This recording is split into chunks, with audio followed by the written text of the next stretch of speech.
Bab 174. Perubahan. Berhenti. Bercanda. Jika bukan karena fisiknya sebanding dengan monster hitam level pemenang, mungkin dia telah menjadi setumpuk debu saat ini. Warrior bukan hanya tidak mengurangi kecepatannya, malah mempercepat kecepatannya datang ke hadapan pemuda. Tanpa berpikir, dia mencabut pedangnya dan menusuk ke arahnya. Melihat warrior seketika datang ke hadapan diri sendiri, pemuda tersebut terkejut. Karena saat ini dia sama sekali tidak dapat menghindar, hanya bisa merasakan sebuah aura yang mengerikan menusuk ke dadanya. Brak. Tepat ketika pedang roh ungu warrior hanya berjarak beberapa inci dari dada pemuda itu, sebuah energi kuning meledak keluar dari tubuh pemuda dan memantulkan pedang warrior. Warrior menyimpan pedang dan menghindar ke belakang. Melihat lingkaran cahaya energi kuning di luar tubuh pemuda itu, dia mengerutkan keningnya. Dia tidak menyangka bahwa manusia di depannya itu ternyata memiliki senjata hitam pertahanan seperti itu, yang mampu memantulkan pedangnya, setidaknya juga berada di atas level bumi. Orang yang mampu memiliki senjata hitam level bumi, identitasnya pasti tidak sederhana. Namun, kenapa juga jika seperti itu? Orang tidak mengganggu aku tidak akan mengganggu orang. Oleh karena pihak lawan ingin membunuhnya, tentu saja dia juga harus membalasnya dengan cara yang sama. Terdapat banyak manusia yang tidak tahu diri di dunia ini dan membicarakan kebenaran tidak berguna bagi mereka. Tinju adalah cara terbaik untuk menyelesaikan masalah. Tepat ketika warrior hendak bertindak lagi, wanita tersebut datang ke hadapan pemuda dengan sebuah jimat sihir yang bersinar dengan cahaya menyilaukan di tangannya. Wanita tersebut menatap warrior dan berkata dengan nada dingin, "Hati yang sungguh kejam. Kami hanya bertanya apakah kamu adalah murid Master Sandi saja, kamu bahkan ingin membunuhnya."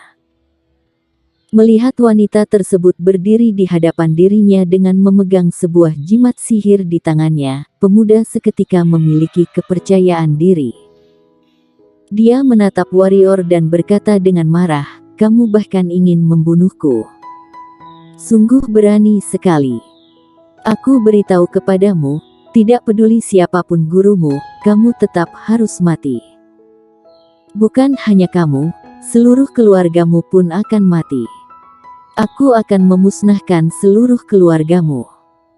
Pemuda terkejut dan marah ketika terpikir dirinya hampir dibunuh oleh manusia di depannya itu sebelumnya. Dia terkejut akan kekuatan manusia di depannya itu benar-benar sangat kuat. Setumpuk jimat sihir darinya bahkan tidak dapat membunuh dia. Dia marah karena manusia di depannya itu berani memperlakukan dia seperti itu.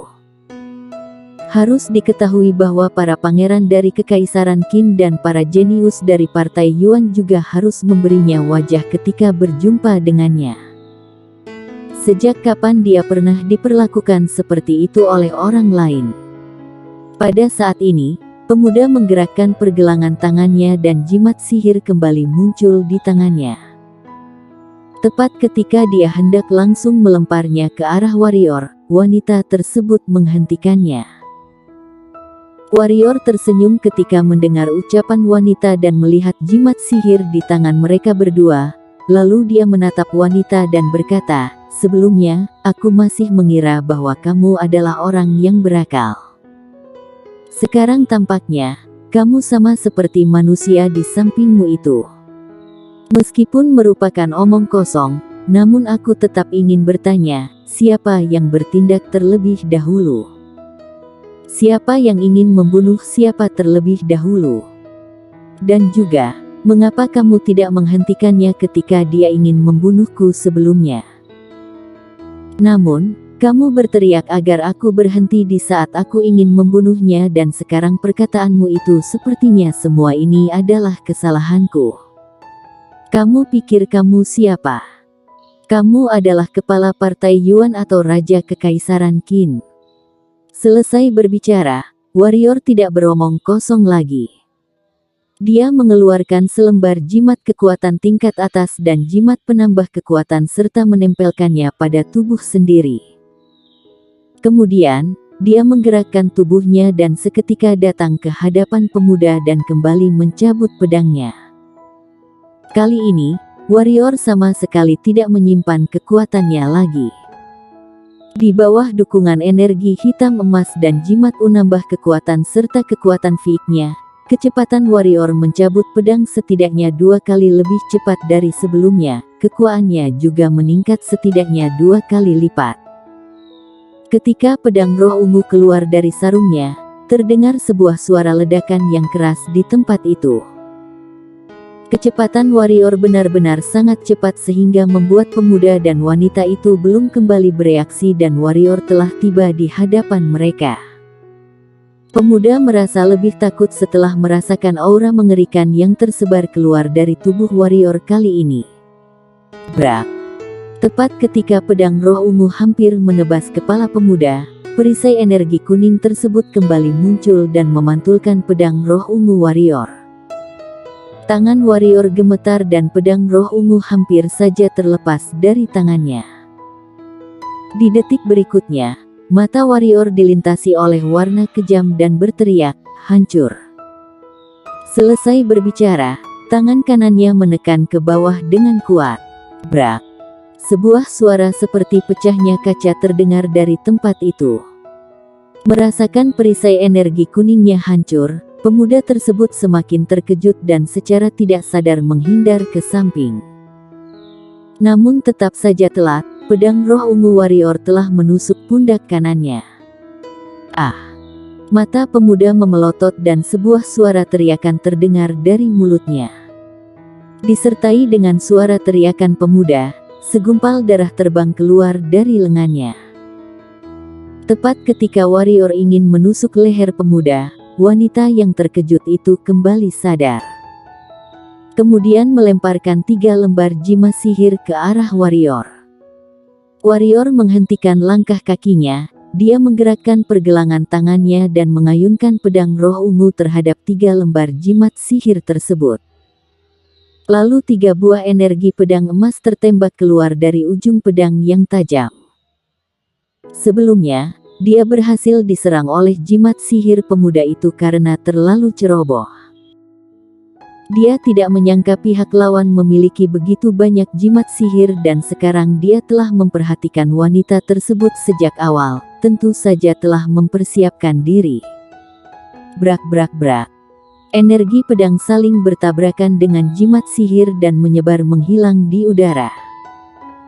Kelopak mata wanita berkedut, kekuatan manusia di depannya itu sangat kuat.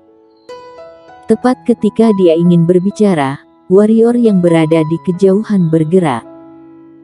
Terlihat bahwa warrior memegang pedang roh ungu di tangannya dan mengayunkan pedangnya di udara terhadap wanita.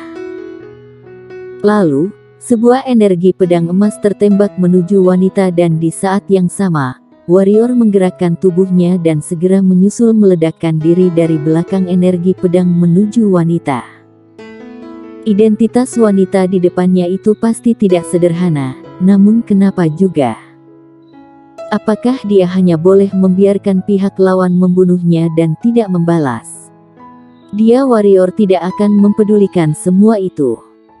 Oleh karena kamu ingin membunuhku, maka aku akan membunuhmu, semudah itu saja. Wanita di depannya itu juga sangat cantik, namun apakah itu berkaitan dengannya? Dia akan memberi perhatian kepada seorang wanita cantik, namun tidak akan memberi perhatian kepada musuhnya sendiri. Menghadapi musuh, baik merupakan anak-anak maupun wanita, dia tetap akan membunuhnya. Melihat warrior yang ingin membunuhnya, ekspresi wanita berubah. Dia menjentikkan jarinya dan 3 lembar jimat sihir terbang menuju warrior lagi. Jimat sihir meledak di udara, sebuah petir yang setebal lengan, sebuah bola api dengan ekor api sepanjang 1 meter, dan sebuah pedang angin yang membawa suara angin tertembak menuju ke arah warrior. Kali ini ekspresi warrior yang berubah. karena di antara 3 lembar jimat sihir ini ternyata terdapat selembar jimat sihir level tinggi, yang setara dengan keterampilan hitam tingkat bumi satu partai. Warrior tidak berani lengah, dia menghentikan langkah kakinya dan memasuki energi hitam dari tubuhnya ke dalam pedang roh ungu di tangan kanannya itu. Lalu, menebaskan pedangnya terhadap ketiga jimat sihir tersebut. Brak! Di udara, 3 lembar jimat sihir saling bertabrakan dengan 3 buah energi pedang emas warrior dan gelombang udara menyebar. Namun, kecepatan petir yang setebal lengan itu tetap tidak berkurang dan melesat keluar dari gelombang udara lalu jatuh menuju ke arah warrior. Kali ini, warrior benar-benar telah menyaksikan kekuatan Master Rune. Tingkat alam wanita dan pemuda di depannya itu hanyalah alam bawaan, kemampuannya juga tidak kuat. Namun, pemuda tersebut hampir membuatnya mati di tempat ini sebelumnya dan sekarang wanita tersebut lebih mengerikan. Saat ini, dia hanya bisa mengungkapkan beberapa kekuatan terkuatnya. Jika tidak, dia benar-benar tidak dapat melawan jimat sihir yang sebanding dengan keterampilan hitam tingkat bumi tersebut. Tepat ketika warrior hendak menunjukkan jiwa pedangnya, sebuah cahaya ungu tiba-tiba muncul di tubuh warrior. Warrior merasa senang ketika melihat cahaya ungu tersebut, dia bahkan melupakan si kecil.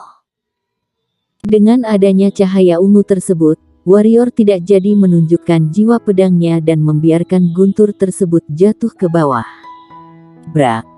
Suara keras yang mengejutkan, permukaan tanah bergetar, debu dan asap beterbangan.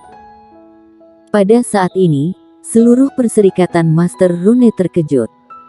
Tidak hanya perserikatan Master Rune, beberapa petarung di sekitar juga terkejut.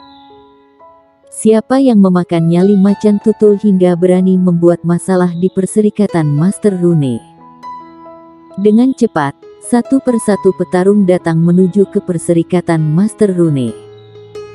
Debu dan asap menghilang, warrior perlahan berjalan keluar dari dalam. Pupil mata wanita menyusut, keterkejutan dan ketidakterdugaan memenuhi matanya. Warrior tidak beromong kosong, dia menggerakkan tubuhnya dan seketika datang ke hadapan wanita. Kemudian mencabut pedangnya dan menebas. Berhenti. Di saat itu juga, sebuah suara yang kuat terdengar dari dalam perserikatan Master Rune. Kelopak mata warrior berkedut, karena manusia yang berbicara tersebut setidaknya juga merupakan petarung di atas alam spiritual. Namun, setelah terpikir wanita tersebut menggunakan jimat sihir level tengah padanya sebelumnya, warrior tidak ragu-ragu lagi dan kecepatan di tangannya semakin bertambah. Kenapa jika pihak lawan memang merupakan alam spiritual? Wanita tersebut memiliki penyelamat, apakah dia warrior tidak memiliki? Apa kegunaan dari gurunya? Yaitu maju membantunya di waktu penting. Berani sekali. Suara yang terdengar kali ini bukan dari perserikatan Master Rune, melainkan dari belakang warrior. Bersambung.